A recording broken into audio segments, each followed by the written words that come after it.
All right.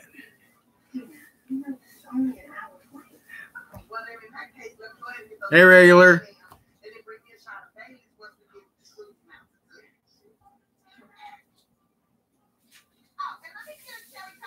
Hey, Tammy. Hey, Midnight. I'm waiting on everyone to get on so I can read my story. I've been working on a visual novel for 4 years now. And I want to read it to y'all, though it's not finished yet. I don't know, 2 years maybe? Taryn? I don't know. I mean, I take a vigorous class, I read really intense erotica, and I invested in... Don't mind the background noise, it's the TV. Okay, that story just put me in a menopause. You're getting some this weekend. Straight up, you're going to get at least 2 dicks inside of you. For crying out loud, dear. We only going to be there for 3 days. Well, Oh my gosh, you just reminded me of the meme. You know, Lisa, Dina could write. Oh my gosh. You just reminded me of a meme called Fuck Me, Jerry. Fuck me. And it's so funny. I want you to fuck me, Jerry. Oh my gosh.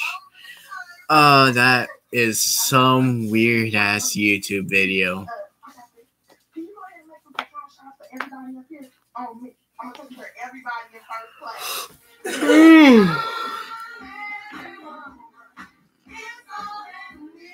Oh dear Lord, why? I'm waiting for everyone to get on before I start reading my book here. I forgot how many chapters there are. That's where I left off.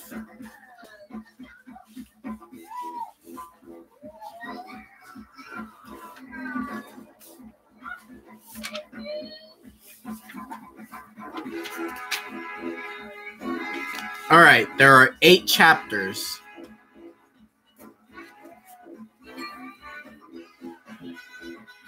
No, I have not, Midnight. No, I have not yet, but I will. I will. Hey, Rope. I'm waiting on everyone to get on before I start reading my book.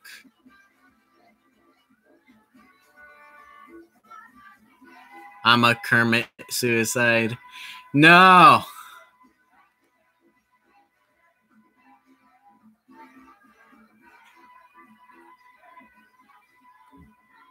No. How about not?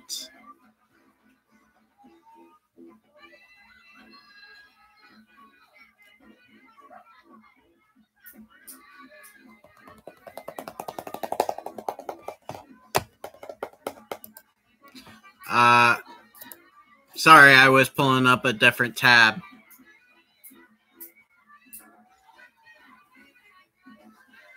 Yes, I know. Have you seen the meme that's called, It's a Cookie? Actually, it's an orange, actually, it's called. It's an orange. It's funny. Okay, I'm going to a different tab now, so it's going to be... I want to, like... I'm going to get on YouTube to see the Kermit thing Midnight's talking about, okay? So it's going to be laggy.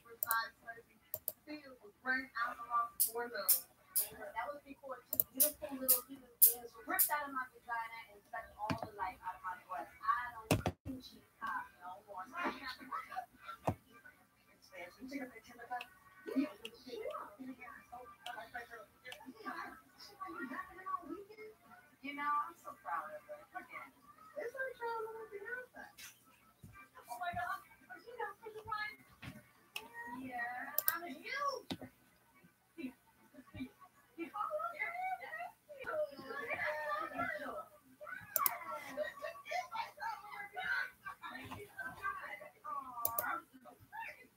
Oh yeah, I did see that. I did see that video. I forgot. Yeah, I did see it. As soon as I seen the freaking title pic, yeah, I did see it.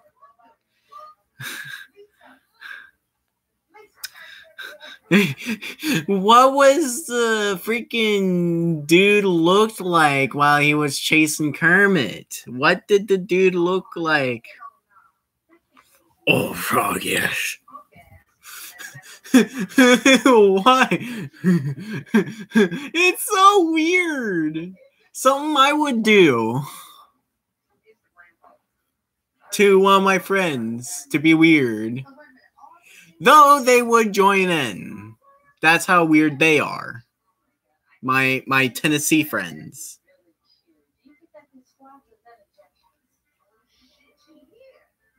I wanna know. I wanna know. Is it the fat diaper man or is it something else? I want to know. I want to know. So I may use it one day on VR chat. I want to know.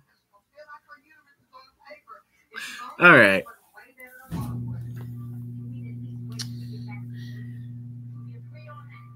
Is everyone ready for me book?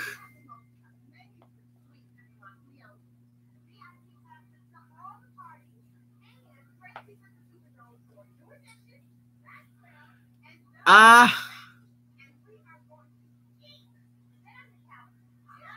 like the part where he trips over.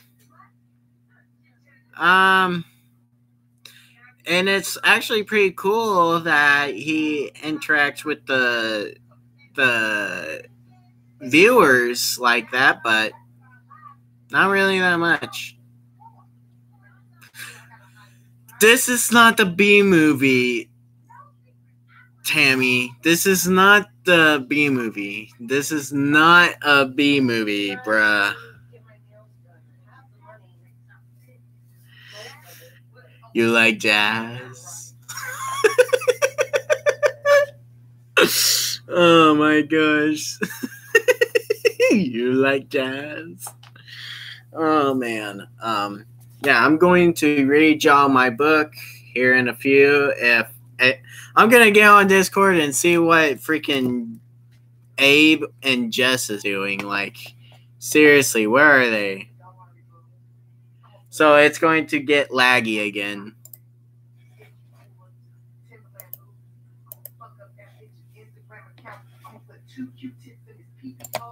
Now I'm waiting for Discord to load up.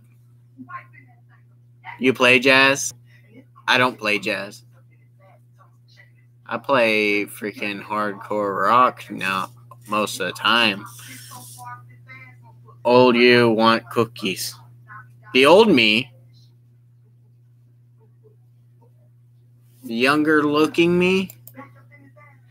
Okay, I'm on Discord.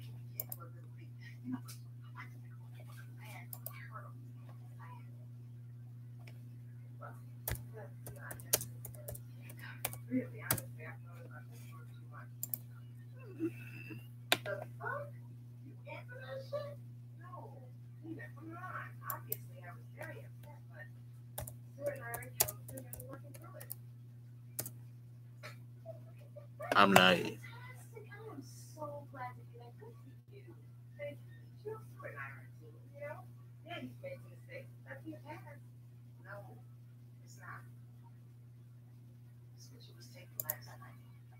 Alright, I went on Discord and typed I'm live. I'm streaming. Abe and everyone else is like on Discord. I'm gonna go back on.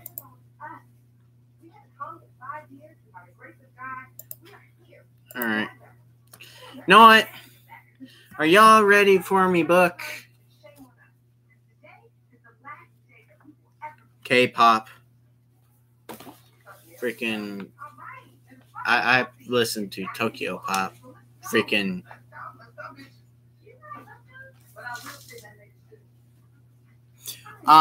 this story is sort of biblical, and it's about an immortal going through the biblical times. It's called A Life Story. You can tell I wrote this in pencil. I wrote all of it by hand, so.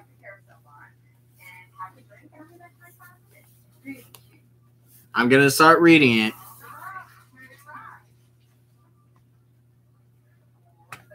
8 chapters. I wrote 8 chapters of this, and I'm still not done. Sadly. I just didn't have enough creative flow to add on to it, though. But I've been trying to.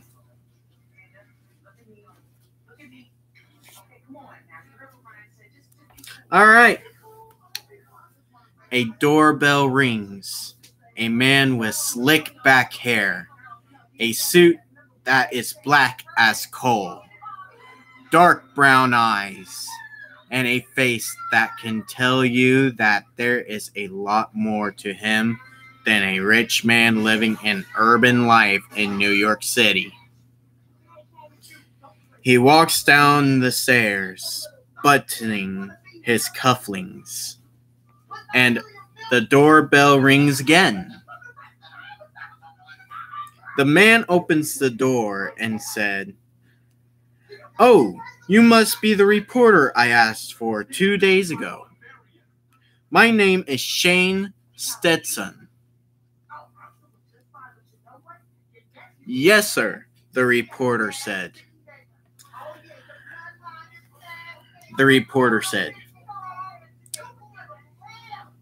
Oh man, I lost my page where I was. It's been a while since I relooked this. It's been actually a month. So, "I am the reporter you asked for, and my name is David Stewart. If you have any questions, anything after I'm gone, just call Channel 4 News. Okay, sir?" David Stewart has normal, slick to the front, dirty blonde hair with glasses, light blue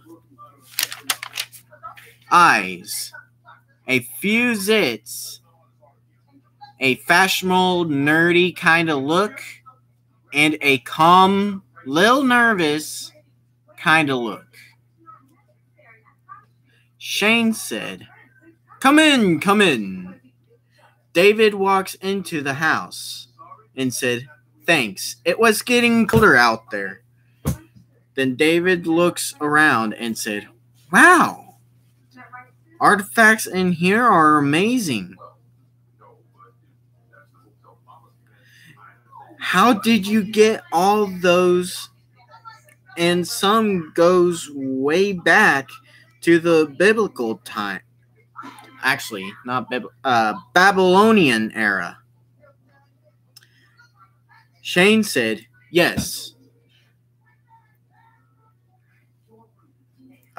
Yes, but each one has a long story."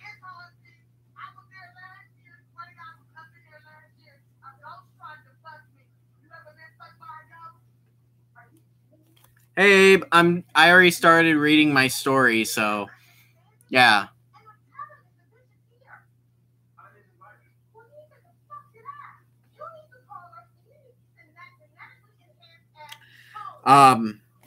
Where is it? Where was I? Where is it?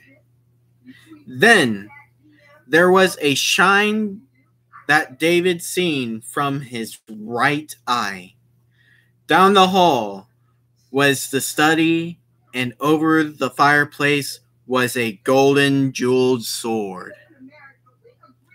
Then David said, "May we set up the report in the study?" "Yes," Shane said. "I think it would be nicer to be in there." They walked down the old-looking hallway to the study. David sets up the report by getting out his stuff. out of his duffel bag and satchel. A camera stand, a microphone, and a sound recorder. Before David finished, he asked, "What's the background of that sword above the fireplace?" "Oh," Shane said, "that's been with me as long as I can remember.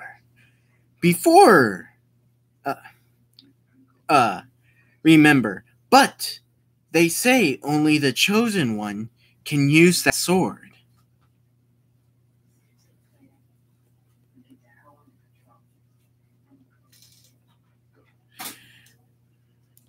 Then David said with a smile, "Cool."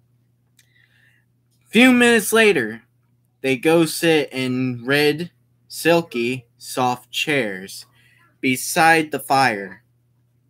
Shane said, "Do you want some tea?" Then David said, "Yes, please." So Shane got up and starts the tea. While they wait, Shane tells each year of each favorite item he has. Then David asks, How do you know all this? Some are even older, where it can't be able to tell what the year is." Shane looks at him calmly. He picks up a cigar and lights it. Then he said, "Wait, you'll know when the report begins."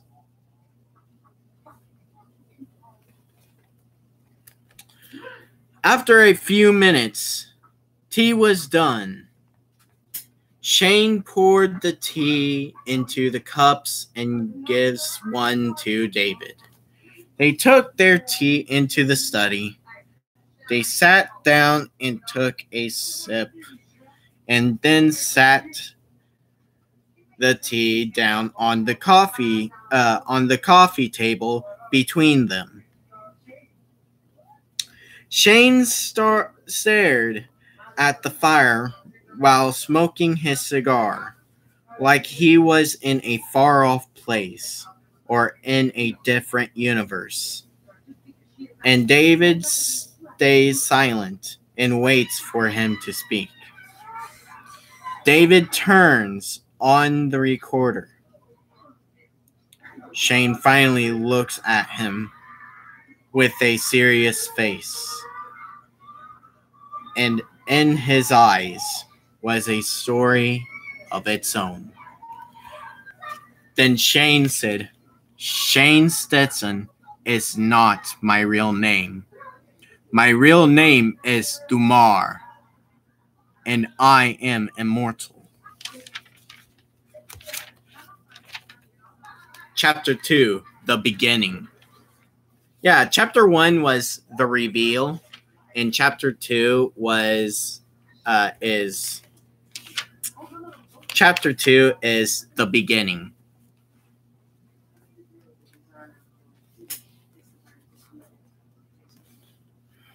"Wait, what?" David said. How is that possible?" "That is impossible.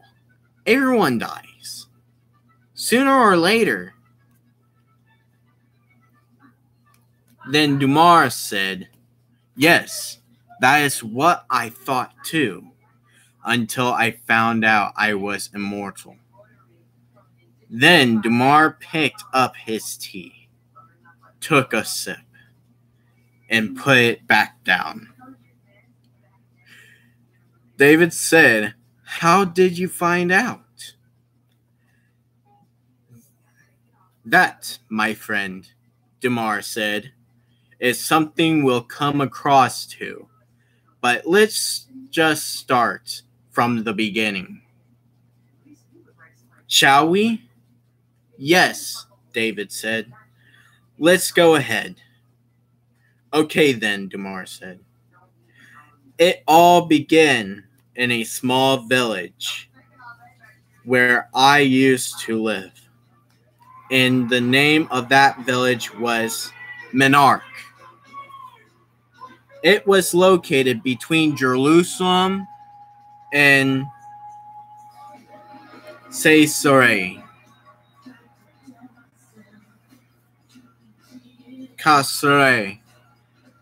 Every day was perfect for my people.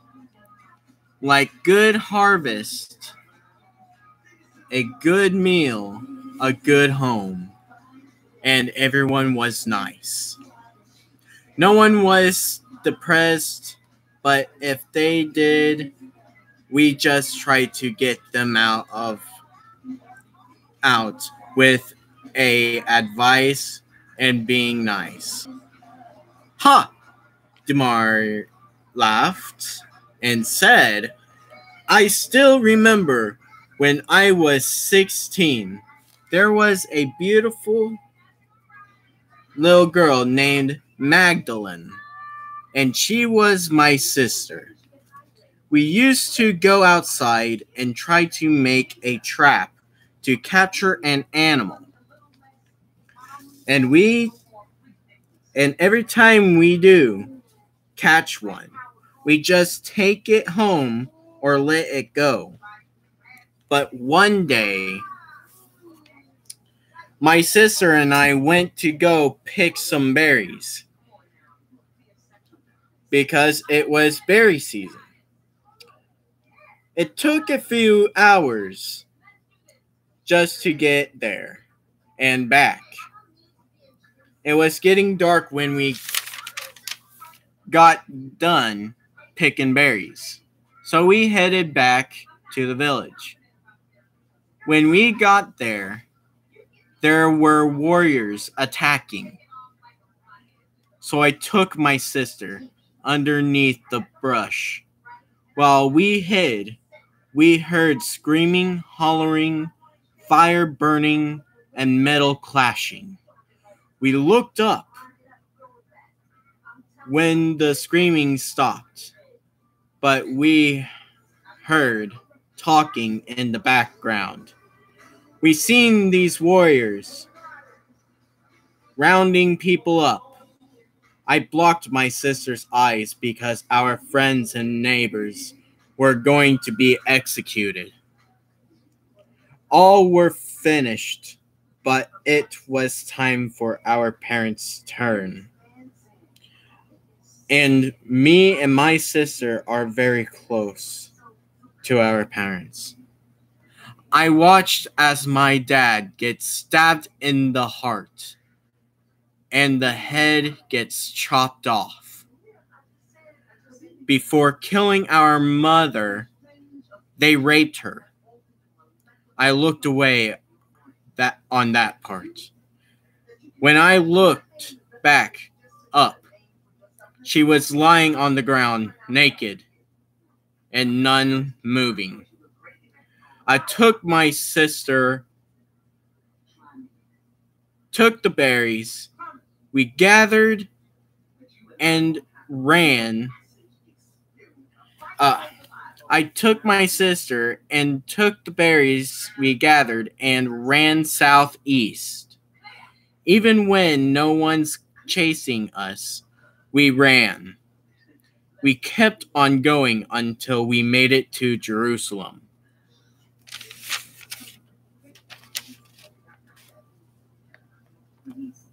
Chapter 3: The Life in the Walls.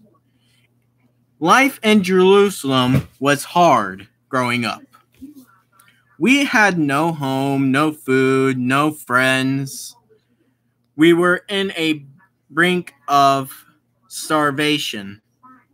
But one day, we were in the market area trying to get free samples. Then we ran into a woman. She looked so nice and kind.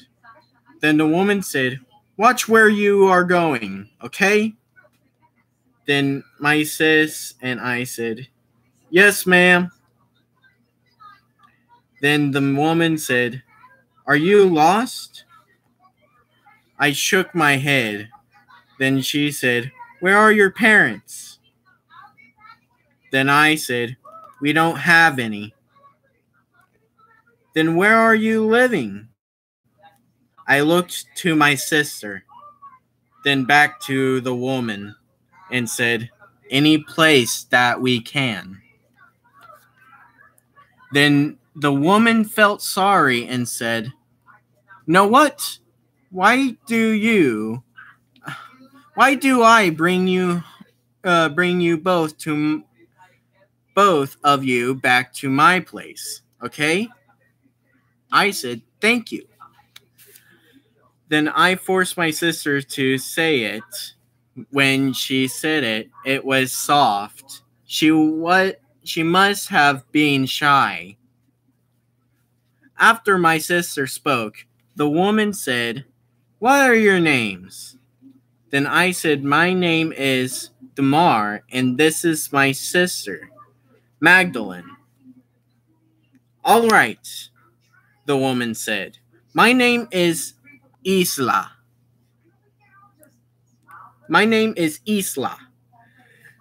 Now let's go get yourselves replenished. Come, this way." So my sister and I followed her to the upper part of the city, to a big old house near the city walls that blocks the Hinnom Valley. There we meet her husband, Folik, and the servants, Daniel and Soka. My sister and I were happy again. Every morning, my sister goes out and tries to help Isla any way she can. I just wake, head to the top of the roof and watch the sunrise. After I have my little moment, I go and try to learn some stuff to take care of myself from Folik or one of the servants. But on weekdays, we learn about the life and history of the Israelites and God. 8 months passed this way. Also, the next day was my birthday, and I was thinking of joining the military of the city. When my birthday came, it was a grand celebration. It was a grand celebration at the house, but that's what it looked like if you've seen it too. We ate a bountiful feast. After that, we went out of the walls of the city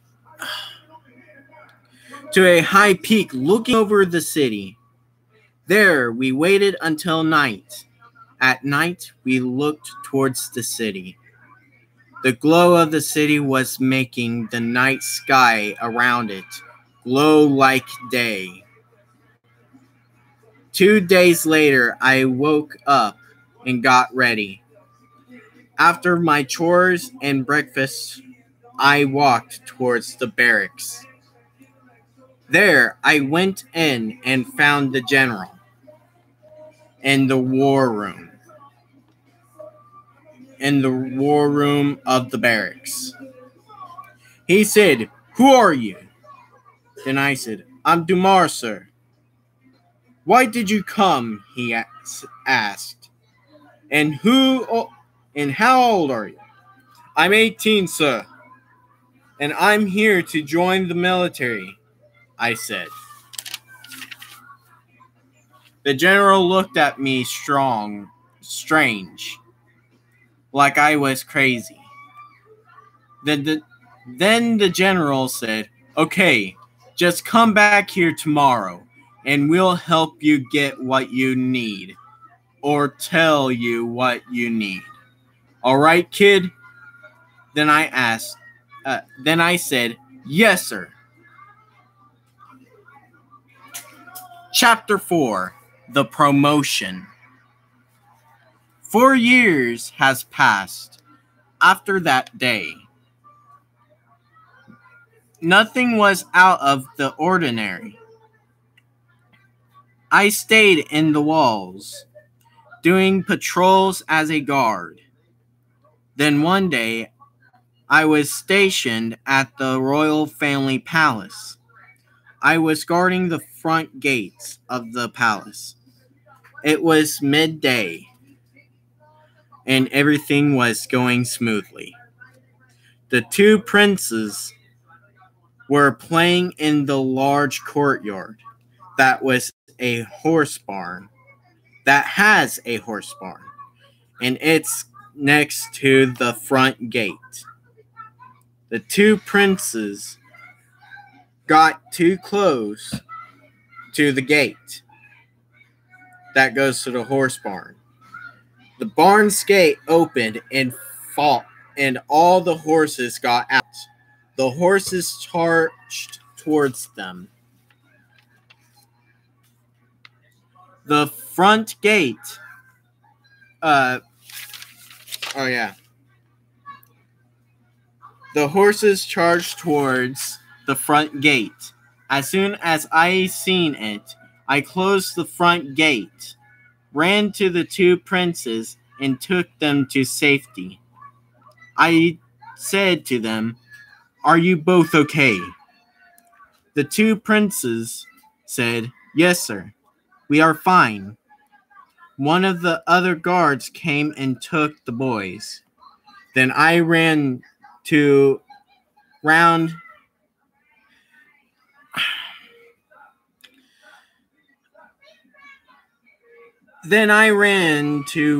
up the horses with ropes and led them back into the barn.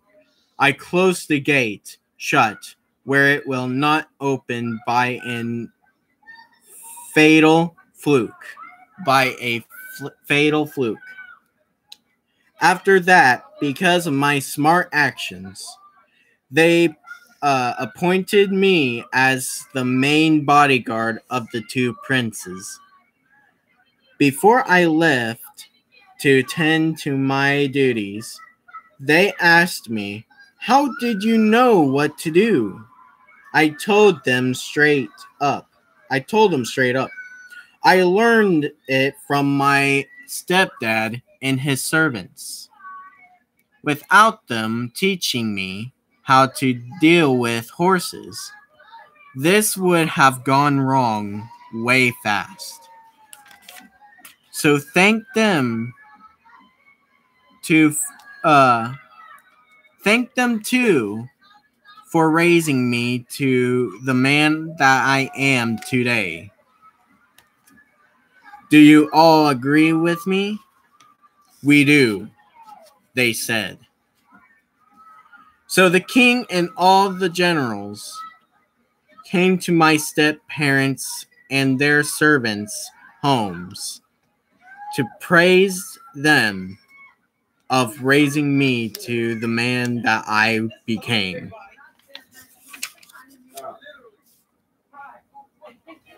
Hey y'all.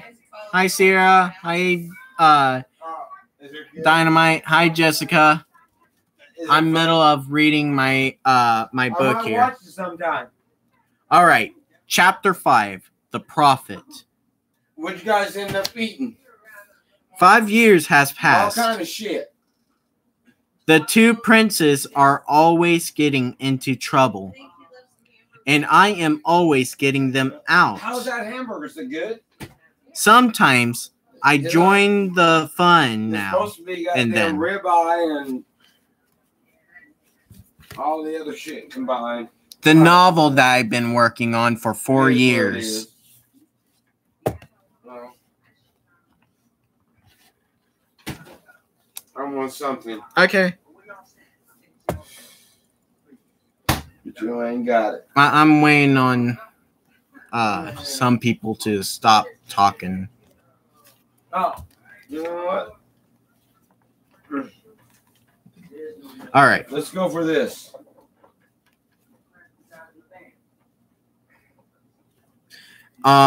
Yeah, there's only 8 chapters to it, and I'm still not done with it. Yes, it's him.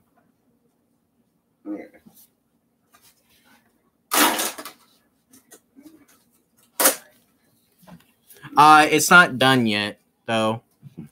Chapter 5, The Prophet. 5 years has passed.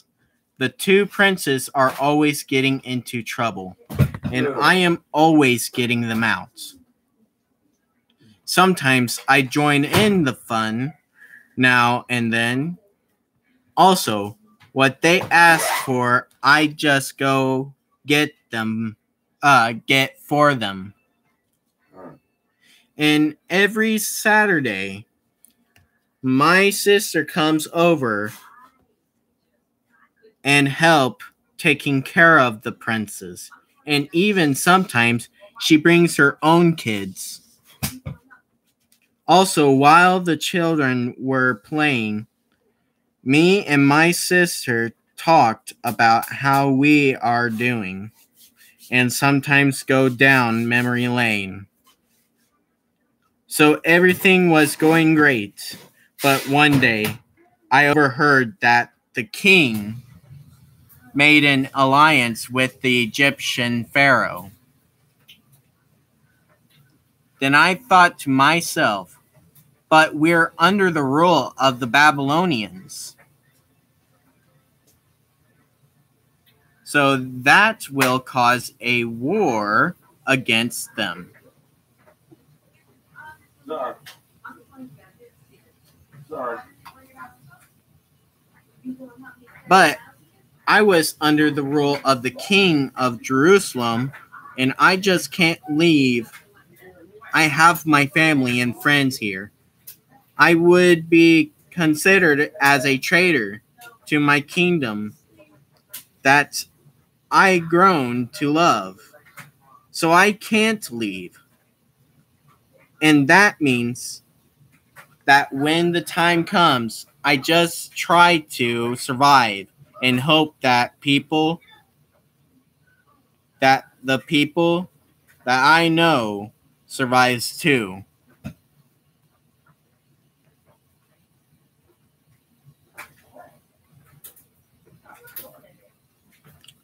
right. Then the prophet started to come by. 5 weeks has passed, with the prophet coming every day. When I got really nervous, and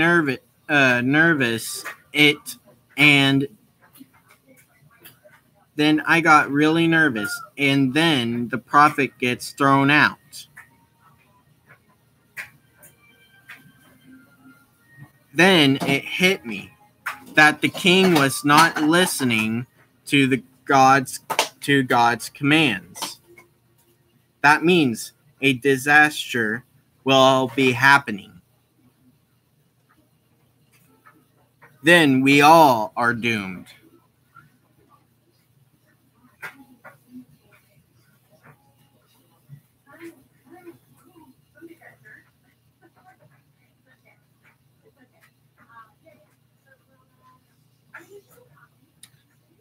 One day, the princes were put to bed early, and I had a few hours before shift change for all guards.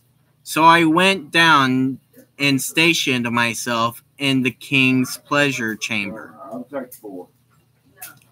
2 hours had passed, with the king enjoying himself and discussing about war plans. Get this stuff? Huh? Then, out of nowhere, the prophet barges in with one of them wooden cow holsters. The king said, "What are you doing here, prophets?" Then the prophet said, "I am here to show you what will happen to you if you don't bow to the Babylonian king." Then the king said, "Prophet, you've been there for us, but it does not mean that you can't be confined as a traitor to this kingdom.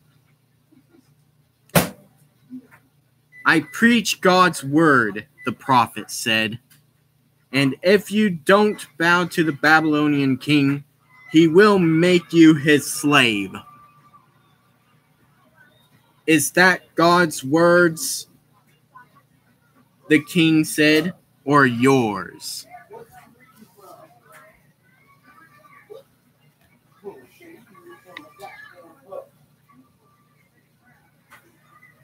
Okay.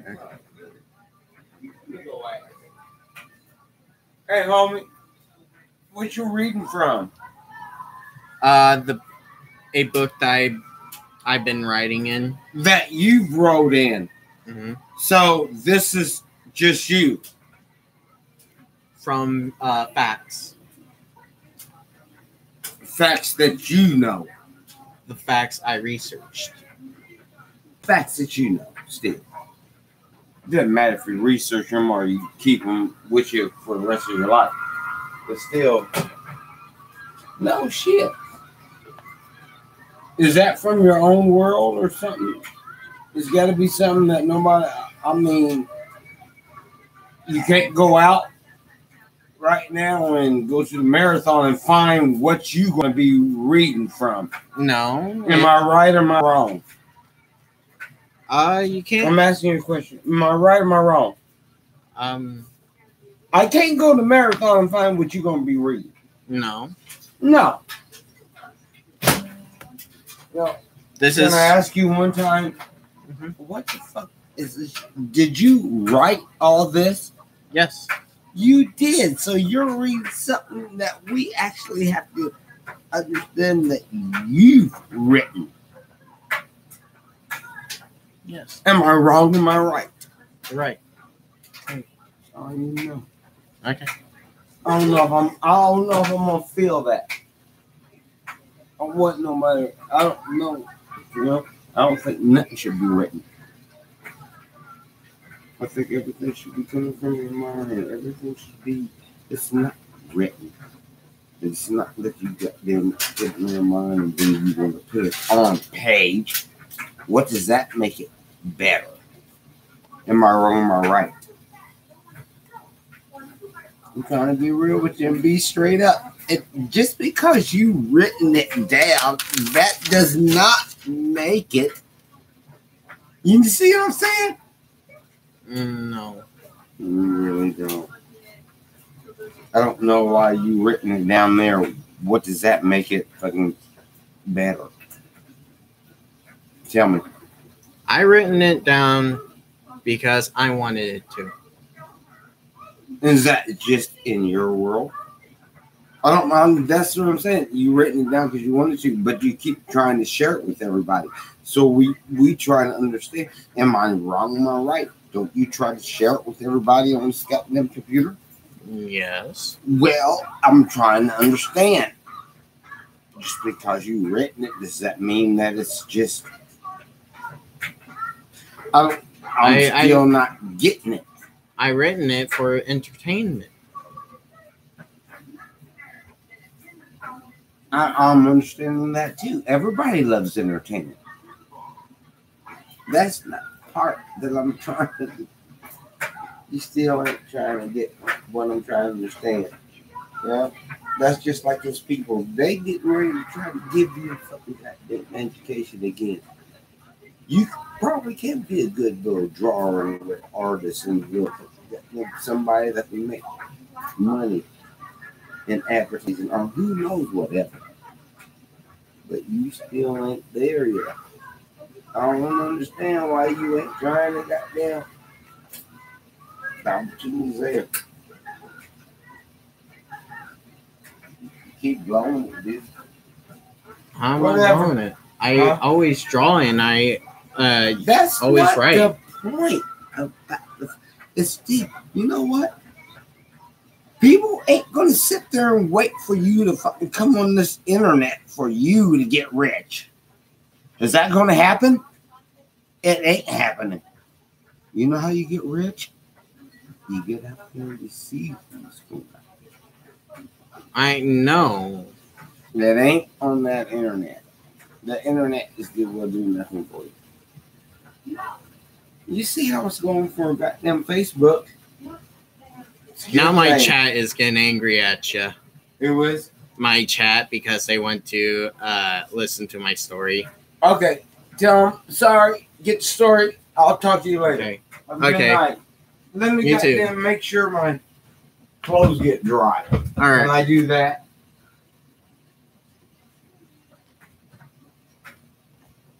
How old are those people you're talking to? The oldest one is 36.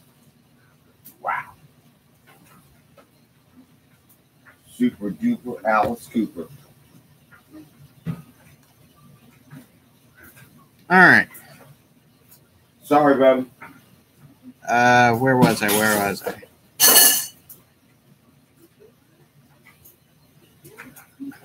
All right. If you don't... All right, here we go. If you don't bow now,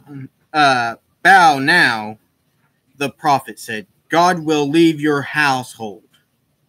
Then the king said, again, is that God's words or yours? The prophet just stood there silent with anger showing on his face. Then the king said, guards, throw him outside. I grabbed his arm, and the other guard grabbed the other. We walked him to the door. Then I looked at him, and he was staring back. The look in his eyes was sadness, anger, and frustration. I knew he wanted to speak to me, but he held his lips shut. Then, when we got to the door, the other guard and I just led him outside.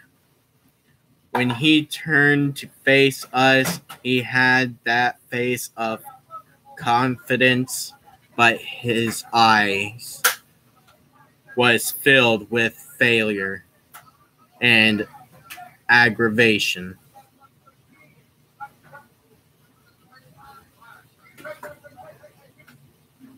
Then he looked away and walked down the street into the blackness, and that was the last time I ever see of him. Chapter 6. The Betrayal.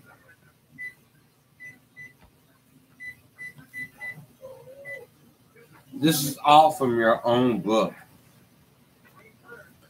Yes, based from the Bible. No, you know what?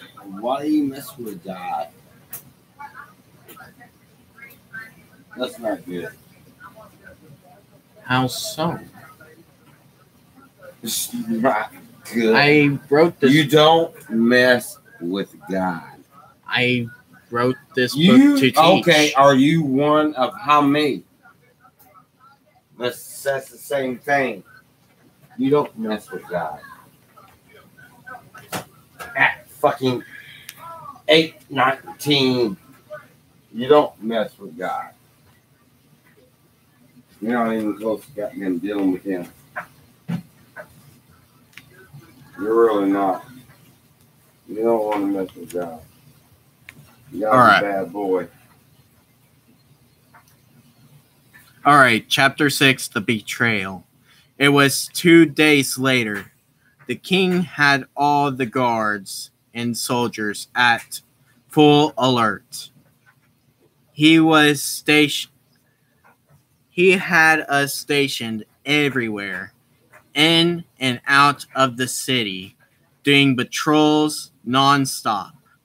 Then all of our people that live outside the walls of the city came running in, middle of the day.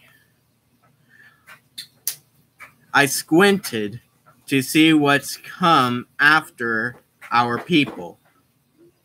I noticed it was the Babylonians attacking. So I ran to one of our commanding officers that was commanding the gate to the city. He said, "Close the gates." Then I told him, "But there are still people out there, sir." Are you disobeying me?" The commanding officer said. I said, "Don't you?" The commander officer said, "I said go close the gates."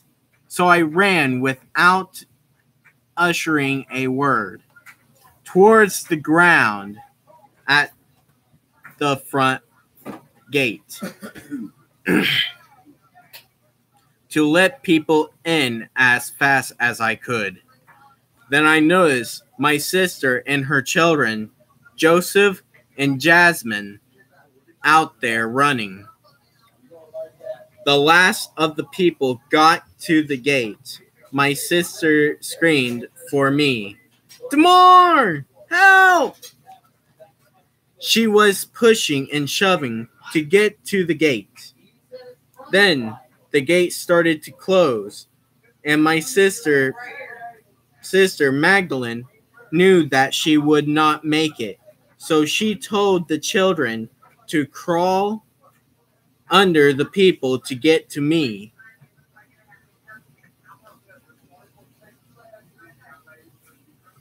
See ya, regular.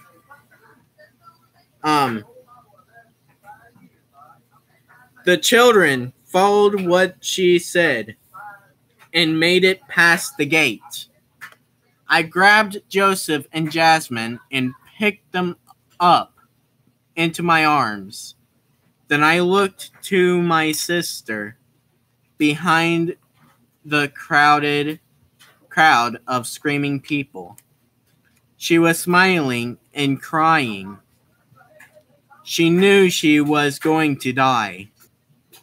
An arrow pierced her back, and she just falls over dead. I covered the children's eyes so they couldn't see their mother. The crowd of people being killed by arrows. Then the gate finally closed. My heart sank, feeling like throwing up. I ripped out I closed my eyes. Finally closed. My heart sank, feeling like throwing up and ripping my heart out. I took the kids to my step-parents' home. When we got there, it was barricaded from bottom to top. And we got inside. We noticed they were ready for a fight.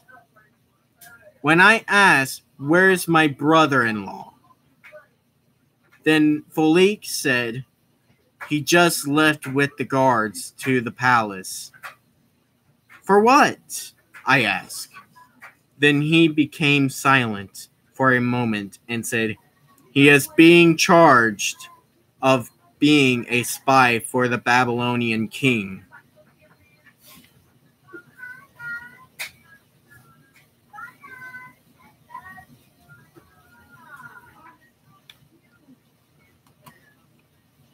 Are y'all saying skull? Are y'all sad that Magdalene died?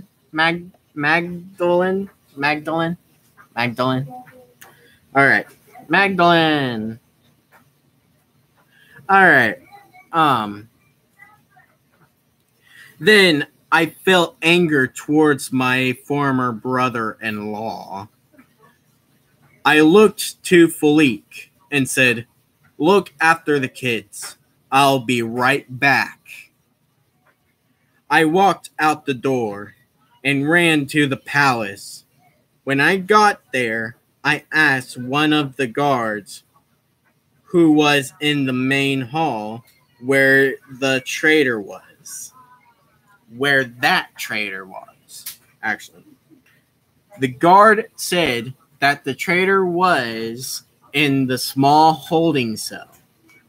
So I ran as fast as I could, and in every step I take, I get even more angry.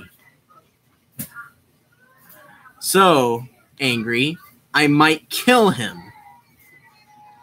When I got there, his hands, feet, and neck was bound with chains.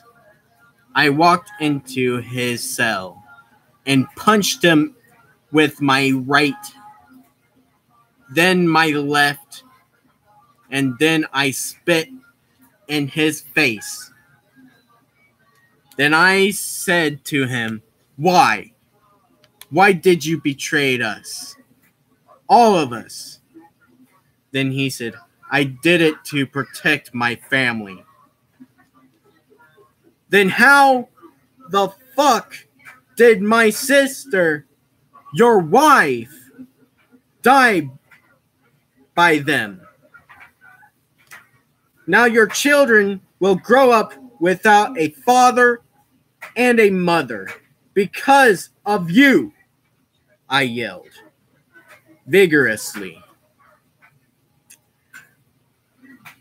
"No," he yelled. This can't be, they promised that my family will not come in any harm, and that's why they agreed to attack tomorrow, so that my family would be home on that day. Then I said, "Sit there and think you had done to my sister. Also, one more thing. I hope your death is painful as possible. And if it's not going to be, then I'll make sure myself. Okay?" Okay. Then I left the cell and walked back to my step-parents' home.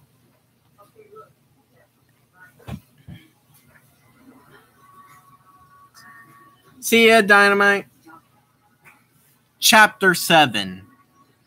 The Starvation.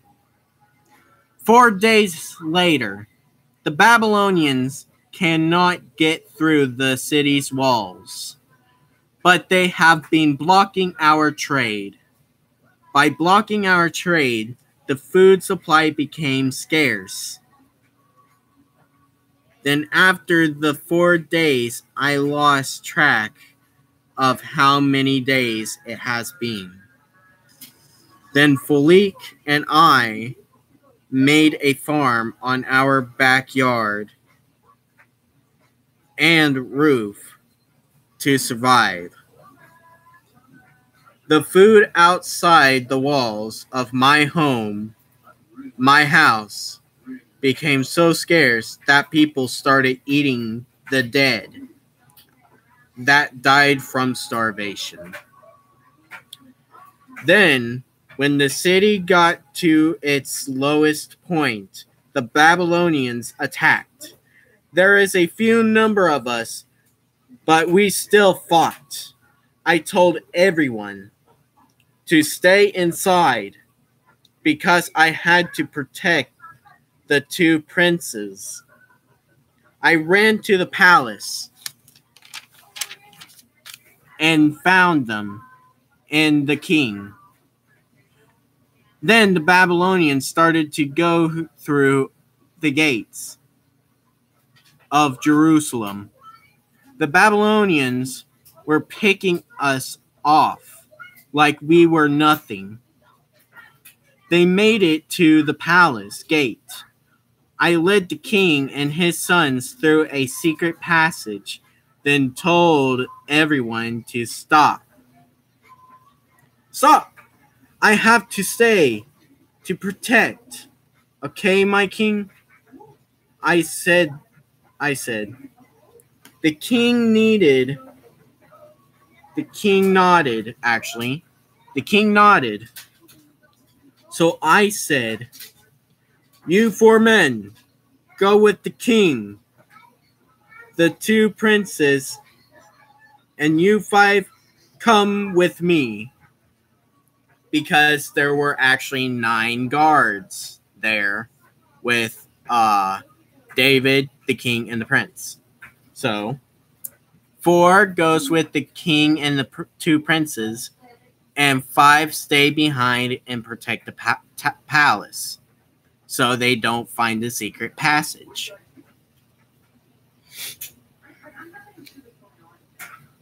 When we got there, the Babylonians has not broken through the gate yet, so we had time to prep for battle. Though the men was tired, we managed to get enough weapons and shields to use in our hands and for our traps. My men and I were waiting for them in the last room where the secret passage was at. When the Babylonians came through the gate, the men and I heard and sometimes see the traps working. Before the Babylonians reached us, me and my men had our arrows at the door, down the corridor of the room. When they busted through that door, we first shot with arrows. Second thing we did was to throw the spears. And thirdly, we pulled our swords and pulled up our shields and killed 30 more of them. We fought until I was the last one standing. They stabbed me and then knocked me out. Then my penis wouldn't be in there. When I woke up, I was dazed and the sun was beating me down. When I finally came to, I noticed that I was in a wagon heading from Jerusalem to Babylonia. I was lost in my own mind. Chapter 8, A Normal Life. Are you still reading from that goddamn book? Yes, dumbass. Right on, brother. I hope it makes you happy. All right. That's all I can say. They're liking it, so. It doesn't matter if they like it or not. I just said I hope it makes you happy. It does. Okay, Chapter 8, A Normal Life. The grandfather clock rang 12 times.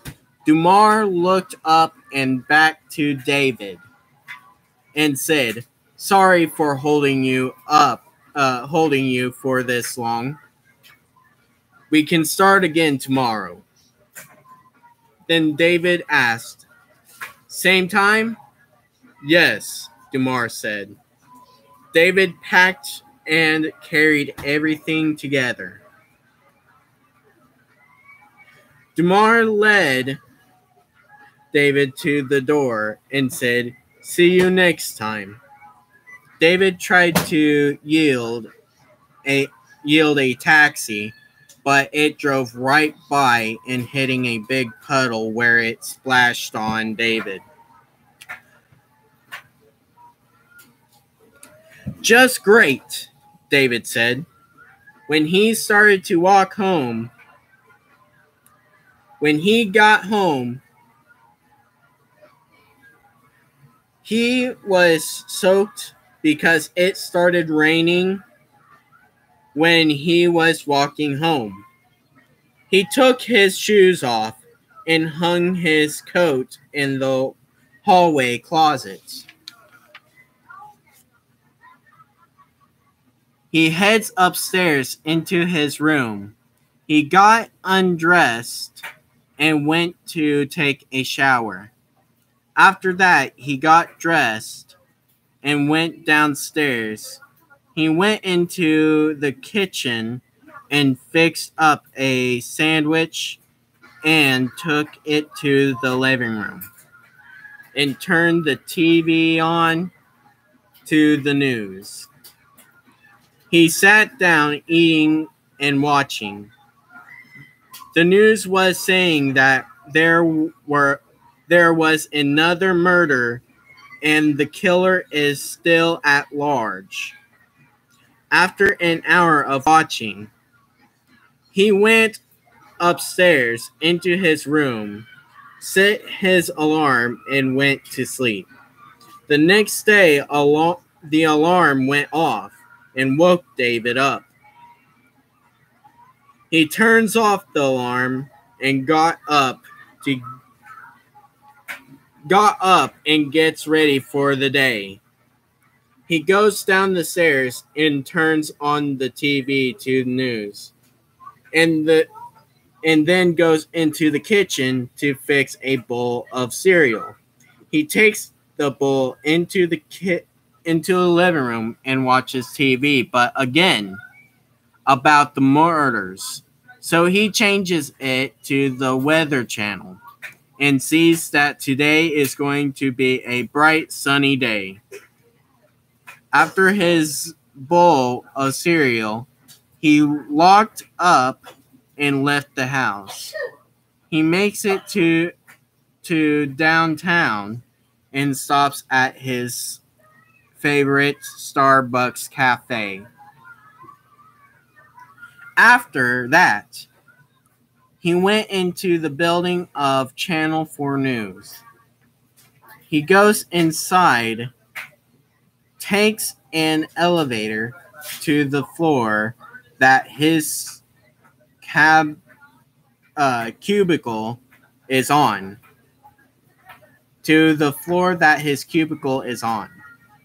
When he got to his cubicle, a guy peeked around and said, "The boss wants to see you." "Thanks, Greg," David said.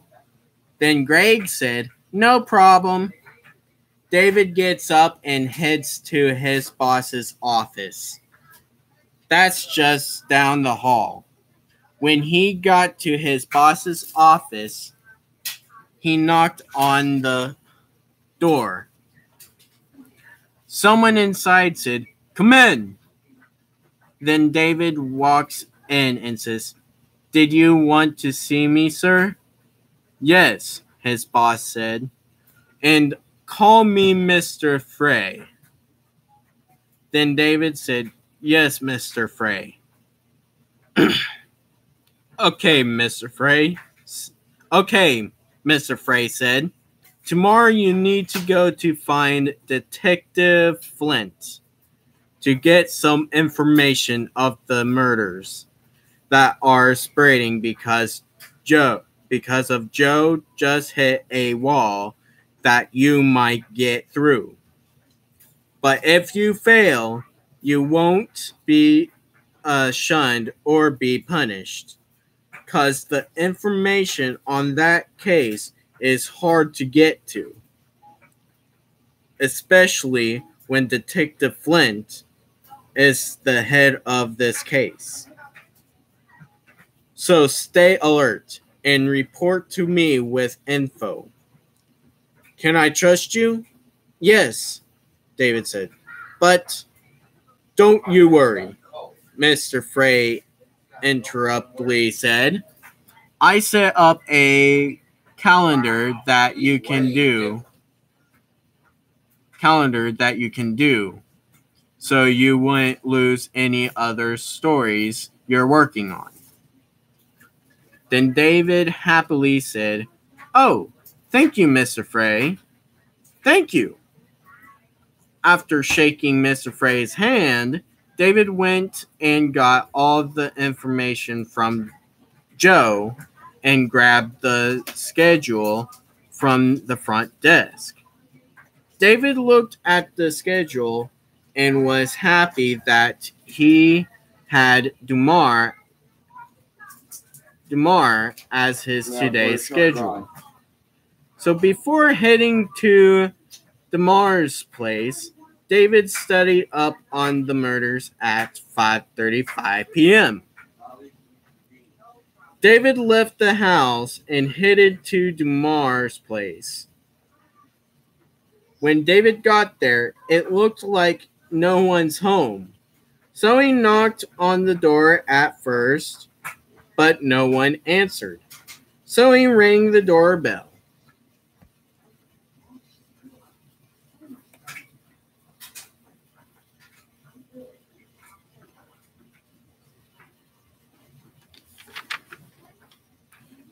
And heard a sound.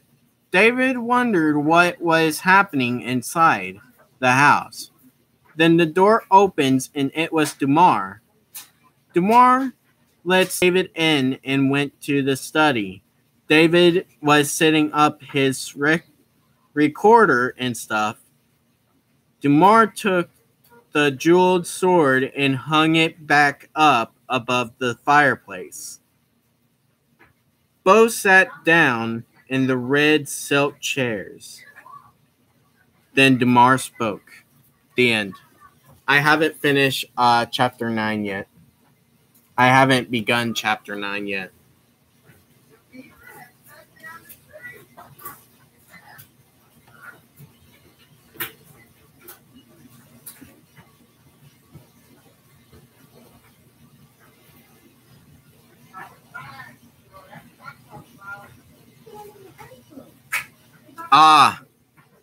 Right now it's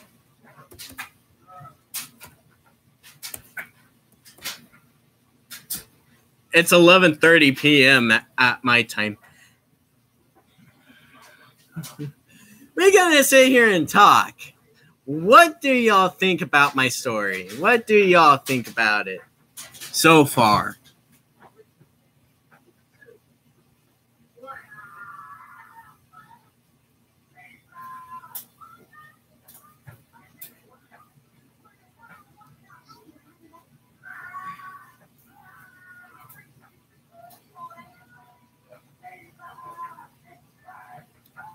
You loved it, Abe? Thank you.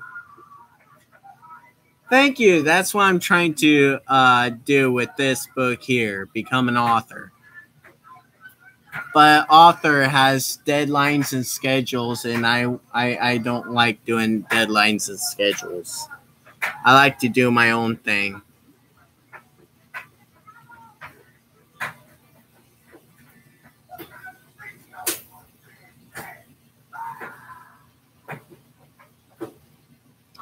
Thank you, Jessica.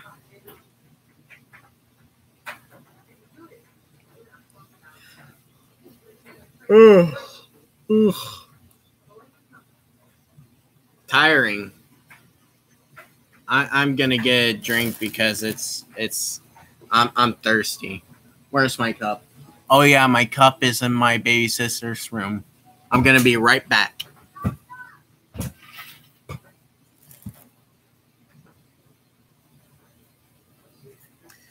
You can rewind the video and listen to it if you want. Thank you, bye Rope, and thank you for listening to my story. But I'm gonna be right back. I'm gonna go get my cup. I'm thirsty.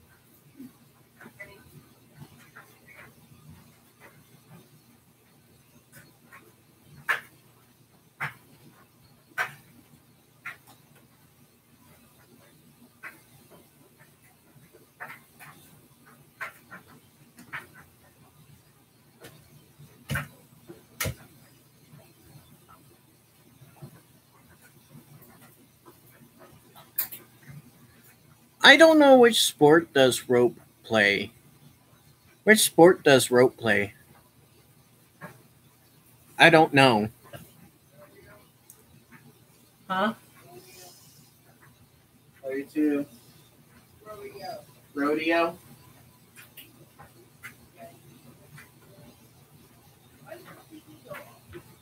Oh, you were asleep? I thought you were asleep.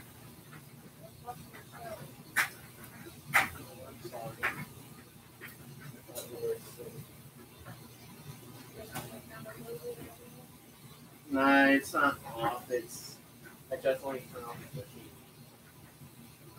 It's still on. It's still on.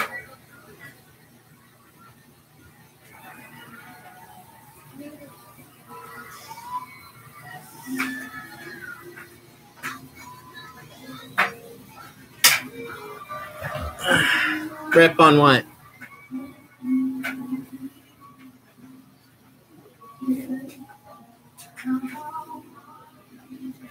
Seriously, dude. Yo. Oh, man. You already got me. How you get me that fast?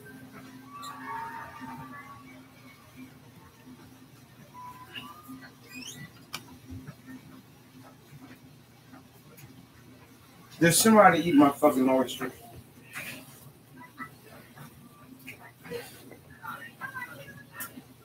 Everybody here.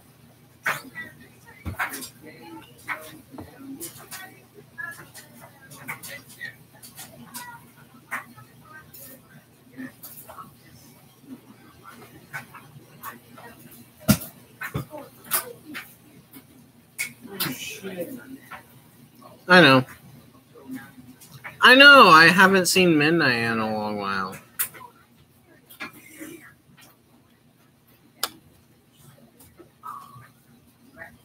She said she'll be right back, I thought. Well, it's been like just y'all. I'm gonna go back and up and see where Midnight went. No, I just didn't see it. You ate my fucking oysters. Who ate them? I don't know. You're a liar. Michelle ain't eating them. Voodoo ain't eating them. Who was Troll? Why did he got banned and got a timeout from this channel? Who is Troll?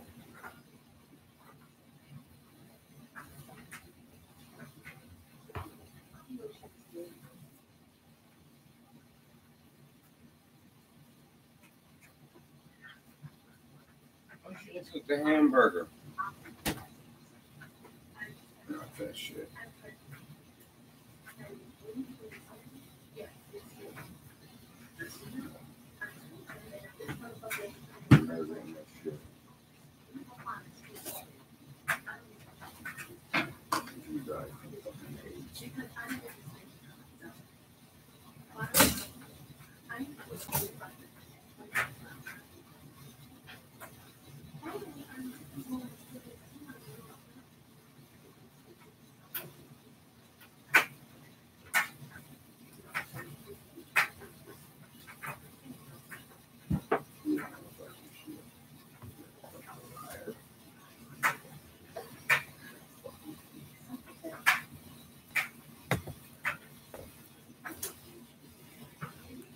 All right.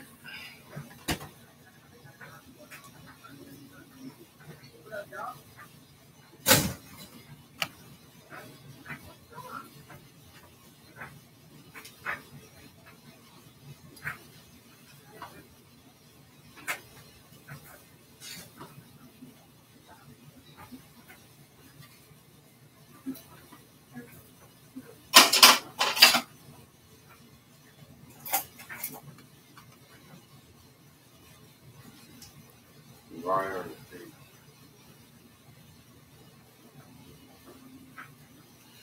Alright, asshole is gone.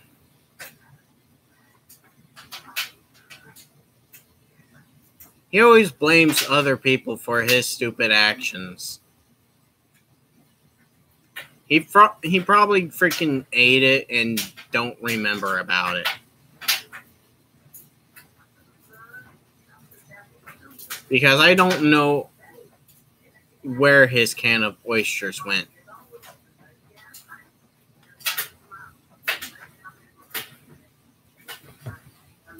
Fucking dumbass.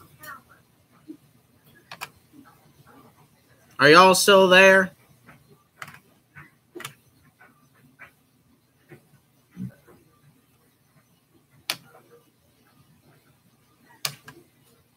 You don't know regular? Okay. You don't know that you're here or not? Oh my. Okay. Yeah, he thinks that I took his oysters, but I didn't. He's more than likely he freaking ate them or something and didn't realize it. Or didn't even notice. So I'm going to end this stream here. So bye guys. And for those who is watching in the future, hit the like, comment, and subscribe. And hit the bell toll. Now let's see if the end button works.